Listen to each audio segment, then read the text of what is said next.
Good morning, welcome back to my channel Juthika অর্জিজা ব্লগে তোমাদেরকে অনেক ভালোবাসা। আশা করছি তোমরা নিশ্চয়ই ভালো আছো আর আমিও ভালো আছি। চলে এসেছি একটা নতুন ব্লগের সাথে, আর আশা করছি আজকের ব্লগটা তোমাদের ভালো লাগবে। তো বন্ধুরা, আজ হলো বৃহস্পতিবার আর এখন বাজছে সকাল 7:30, আর 7:30 থেকে আজকের ব্লগটা স্টার্ট করলাম। তো বন্ধুরা, সকাল সকাল উঠে দেখো রান্নাঘরের কিছু কাজ গুছিয়ে নিয়ে সমস্ত বাসন নিয়ে চলে এসেছি কলপাড়ে।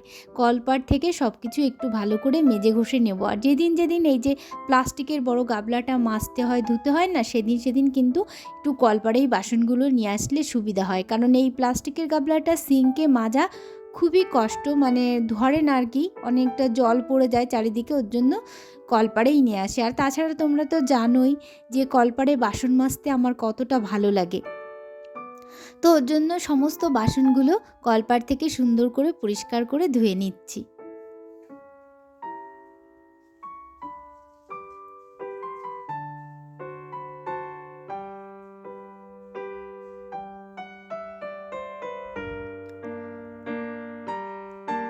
কিছু কিছু বাসন হলো ছাই কিংবা সাবান দুটো মিলেমিশে মাজা হয়েছিল, যার জন্য অনেকটা ছাই পড়ে আছে। আর এই ছাইটা যদি আমি ভালো করে ধুয়ে পরিষ্কার করে না রাখি তাহলে কলপাড়টা কিন্তু শ্যাদলা বটে যাবে। এমনিতে কদিন বৃষ্টি হয়েছে, যার জন্য কলপাড়ে অনেকটা শ্যাদলা বটে গিয়েছে। তবে রোদ হতে হতে এগুলো আবার উঠে যাবে। কিন্তু এই শ্যাদলাটায় পা স্লিপ করে না, কিন্তু যখন ছাই মাটিগুলো থাকে আর সেগুলো যখন পচে যায় তখন কিন্তু পা স্লিপ করে। ওর জন্য আমি বাসন ধোয়ার পর প্রায় সময় চেষ্টা করি কলপাটা ভালো করে ঝাড় দিয়ে পরিষ্কার করে ধুয়ে রাখতে। যাই হোক, তারপরে আজ হলো আমার মেয়ের আর কি জন্মদিন। তো ওর জন্য একটু সামান্য আয়োজন নিজেরা করব। তবুও বাড়িতে সবাই বাড়ি নেই, আমরা কিছু লোক আছি, তো এ কজন মিলেই একটু অনুষ্ঠানটা করব। মানে অনুষ্ঠান ঠিক নয়, নিজেরা একটু কেক কাটবো আর একটু বিরিয়ানির আয়োজন করা হয়েছে, যে বাড়ির সবাই মিলে একটু খাবো। তো সকালবেলা রান্না করে নিচ্ছি আলু সিদ্ধ আর বেগুন ভাজা, এগুলো দিয়ে সকালের খাওয়াটা আর কি, সকালের মেনুটা এটাই। আর দুপুরে রান্না করব বিরিয়ানি, চিকেন বিরিয়ানি।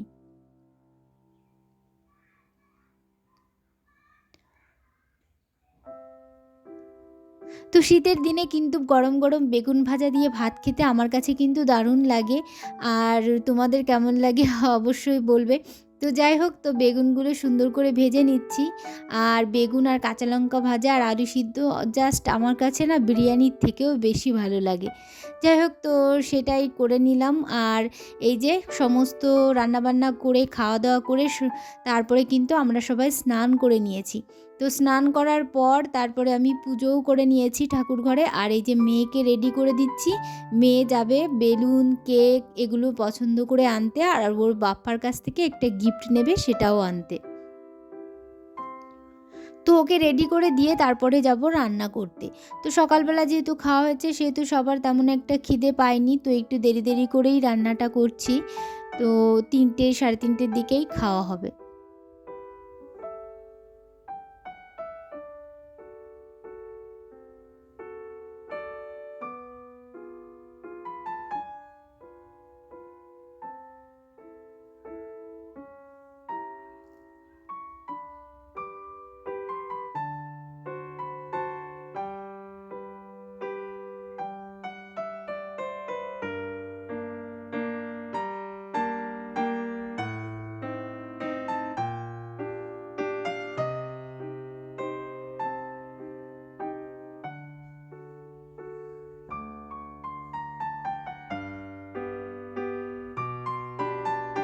তো মেয়েকে রেডি করে দিলাম, ওরা চলে গেল বাজারে, তারপরে আমি চলে আসলাম রান্নাঘরে। আর রান্নাঘরে কাঠেই রান্না করব, কারণ বড় হাঁড়িতে রান্না করতে হবে। 1.5 কেজি চালের বিরিয়ানি করব, তো ওর জন্য কিন্তু উনুনে রান্না না করলে অসুবিধা আছে। আর তাছাড়া আমার তো ভালো ভালো কাঠ রয়েছে, উনুনে রান্না করতে কোনো অসুবিধা নেই। তো আগেই কিন্তু আর কি পেঁয়াজের বেরেস্তাটা ভেজে নিচ্ছি, তারপরে আলুটা ভেজে মাংসটা রান্না করব।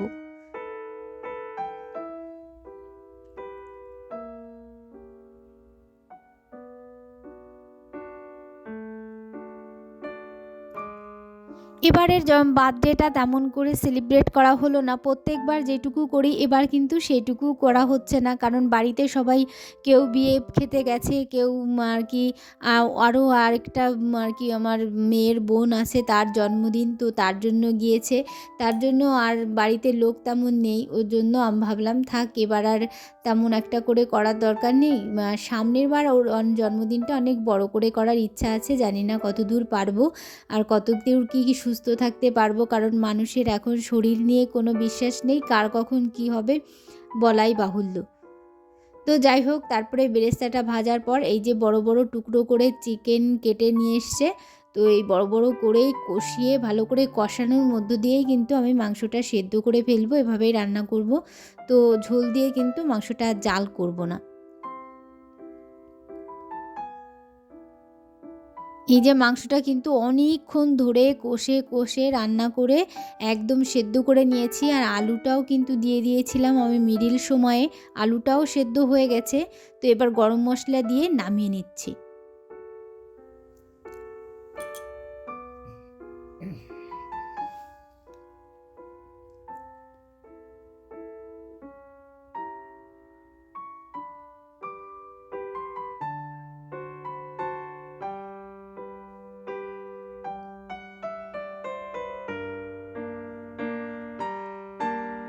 তো এক হাঁড়ি জল দিয়ে দিয়েছি, এক হাঁড়ি না ঠিক গলহাঁড়ি জল দিয়ে দিয়েছি। তার মধ্যে এই যে চালটা, বাসমতি চালটা ভিজিয়ে রেখেছিলাম, তো অনেক টাইম সেটা জল ঝরিয়ে এবার এই চালটা দিয়ে দিলাম।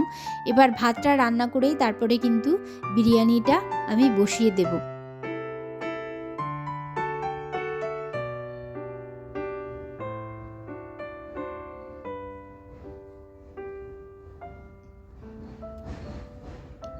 আমার কিন্তু ভাতটাও হয়ে গেছে, আর ওদিকে কিন্তু আমি বিরিয়ানিটা সেট করে আর কি মাংস ভাতের সঙ্গে বিরিয়ানি মশলা যা যা দিতে হয় সব কিছু দিয়েই আর কি সেট করে এই যে বসিয়ে দিয়েছি। তো কিভাবে দিলাম সেটা আর দেখালাম না, কারণ আমি আগেও একবার দেখিয়েছিলাম, আর আজকে যদি এটা দেখাতে যাই তাহলে কিন্তু ব্লগটা অনেক বড় হয়ে যাবে, যার জন্য দেখালাম না। আর আমি দিয়ে দিয়েছিলাম পাটা আর পুতো দিয়ে একটু চাপা দিয়ে রেখেছিলাম, কারণ যাতে এতে আর কি আমি কিন্তু আটা দেই না, আটা দিলে আর কি ভালো হয়, কিন্তু আমি আটা না দিলেও এভাবেও কিন্তু করা যায়। তো আমার বিরিয়ানিটা হয়ে গেছে, এবার সবাইকে কিন্তু পরিবেশন করে দিচ্ছি।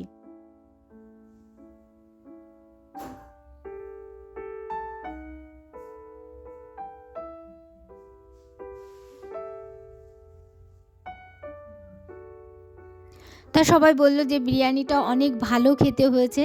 তো সব প্রথমে বিরিয়ানিটা বেড়ে থাড়ে থাড়ে দিয়ে দিলাম, কিন্তু চিকেনগুলো দেওয়া হয়নি, এবার আমি এক এক করে চিকেনগুলো দিয়ে দেবো।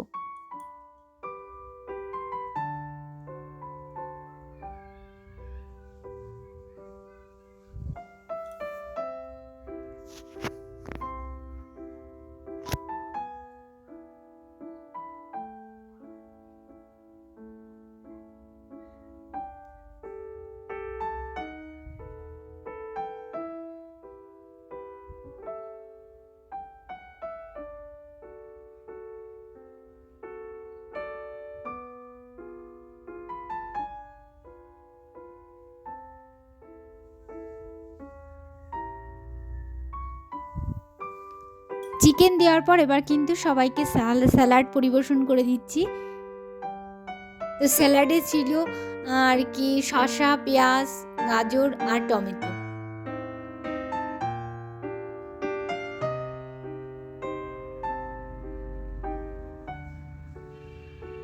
আমরা কিন্তু এই কজনে আমার মেয়ের জন্মদিনটা সেলিব্রেট করেছি, মানে এই কজন মিলেই খেয়েছি, আর কোনো লোক ছিল না বাড়িতে, আর শ্বশুর শাশুড়ি তো এগুলো খায় না, তার জন্য ওনাদেরকে আর দেওয়া হয়নি, ওনারা এমনি সিম্পল ভাত খেয়েছে। তো এই যে রসগোল্লা দিয়ে দিচ্ছি শেষ পাতে, বিরিয়ানিটা প্রায় সবার শেষ হয়ে গেছে, আর এবার রসগোল্লা শেষ পাতে দিয়ে শেষ করলাম খাওয়া দাওয়া। আর এবার কিন্তু আমি আমার বিরিয়ানিটা রেডি করে নেব। আমি একটু সাজিয়ে গুছিয়ে নিয়েছি, পরে একা একা নিয়ে বসছি। দেখো সুন্দর করে স্যালাডটা দিয়ে একটু সাজিয়ে নিয়েছি, আর স্যালাড খেতে আমার বিরিয়ানির সাথে খুবই দারুণ লাগে। শুধু বিরিয়ানির সঙ্গে না, মাংসের সাথেও আমি খুব পরিমাণে স্যালাড খাই, তো একটু বেশি স্যালাড দিয়ে সাজিয়ে নিয়েছি। আর এখনও এটা একটু উঠতে বাকি আছে, তো এদের পাশেই বসে পড়লাম, কারণ আমার খেতে বেশি সময় লাগে না, খুব কম টাইমের মধ্যে কিন্তু আমি খেয়ে উঠতে পারি।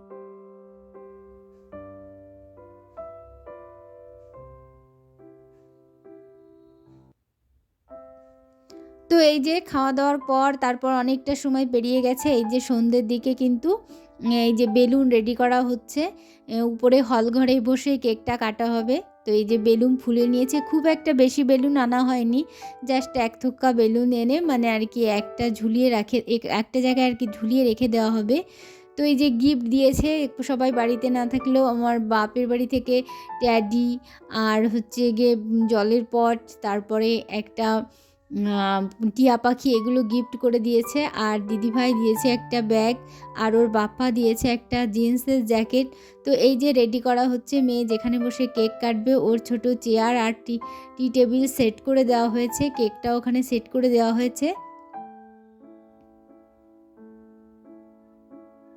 এই যে ট্যাডিটা, টিয়া পাখিটা, ব্যাগটা এখানেই রাখা হলো। বলল মা এদেরকে একটু দেখাবে, তার জন্য এদেরকে একটু পাশে সাজিয়ে সাজিয়ে রাখা হয়েছে চেয়ারে।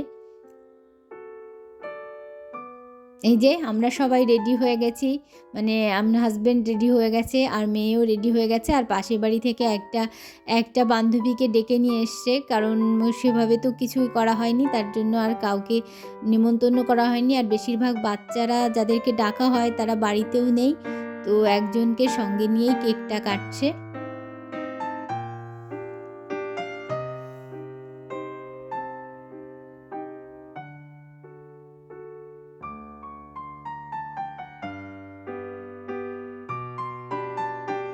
তো কেক কাটার আগে একটু ছবি টবি তোলা হচ্ছে, কারণ ফেসবুকে একটু ছবি পোস্ট করতে হবে, ওর জন্য বাপ্পা একটু ছবি তুলে নিচ্ছে আগে থেকে।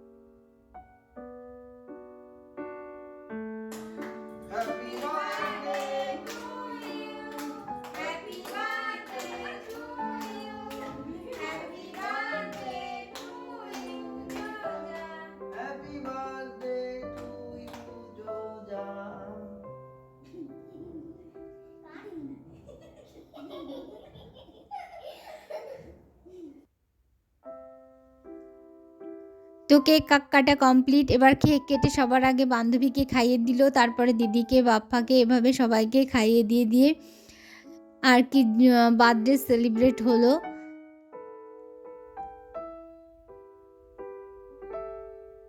তো বন্ধুরা, আজকের ব্লগটা এখানে। এবার কেক কেটে সবাই এখানে যে ছিল শেষে খাওয়া হলো, সবাই মিলে একটু কেক খেলাম। তো আজকের ব্লগটা তাহলে এখানেই শেষ করব। তোমাদের যদি কিছু ভালো লাগে তাহলে কিন্তু বন্ধুরা অবশ্যই লাইক করতে ভুলো না, আর অবশ্যই কমেন্ট করে জানিও তোমাদের ব্লগে কোথায় ভালো লাগলো। আর অবশ্যই আমার চ্যানেলটি সাবস্ক্রাইব করে আমার পাশে থেকো। তাহলে বন্ধুরা আজকের মতো কিন্তু এটুকুই, আবার দেখা হবে নেক্সট ব্লগে। সুন্দর একটা ব্লগ নিয়ে তোমাদের সামনে আবার চলে আসব। তো বন্ধুরা তোমরা কিন্তু আমার ভিডিওগুলো দেখো আর আমাকে সুন্দর সুন্দর কমেন্ট করো, আমার অনেক বেশি ভালো লাগবে। তো তোমরা যদি সুন্দর সুন্দর কমেন্ট করো তাহলে কিন্তু আমার ব্লগ করার ইচ্ছাটা অনেক বেড়ে যাবে। আর অবশ্যই কিন্তু ভিডিও দেখে লাইক করতে একদম ভুলো না।